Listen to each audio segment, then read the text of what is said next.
नमस्कार मंडळी, कोकणातली ताजी ताजी सुकी मच्छी आमच्या श्रीवर्धनची खाता येत, पण ओली मच्छीसाठी आम्ही दररोज या आपल्या सागरामध्ये जातो आणि तुम्हाला ही ताजी ताजी मच्छी खायला देत असतो। आज मच्छी कमी आहे। आज किती आहे मच्छी? आज काय नाही, आज काय नाही, पण इचरी लागलेली आहे। इचरी जास्त करून इचरी मी तुम्हाला दाखवतो। ही बघा, ही इचरी बघा, ही इचरी आहे। आणि आमची वहिनी बघा काय धरून आहे, बघा काय आहे, खुबा, दर्यातला खुबा मी तुम्हाला दाखवतो। आणि त्याच्यातनं जो गर बाहेर येतो, जो जीव बाहेर येतो, तो सुद्धा तुम्हाला पाहायला मिळणार आहे। बघा, हे माझे आजे सासरे आहेत, हे सुद्धा आहेत, हे बघा।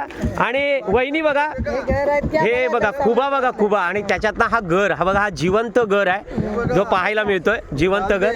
आणि हे बघा, बोटीवर 4 वाजता जातात, काय काय घेऊन जातात बघा, कारण भूक ही लागत असते, पाणी प्यावं लागतं।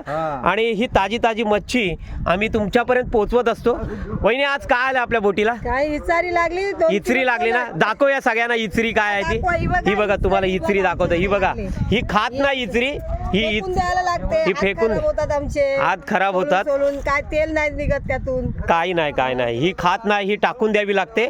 पण इकडे आपल्याला कामोरली दिसतात बघा, खायची फक्त ही कामोरली, बस एवढीच मच्छी आज आपल्या या बोटीला आलेली आहे।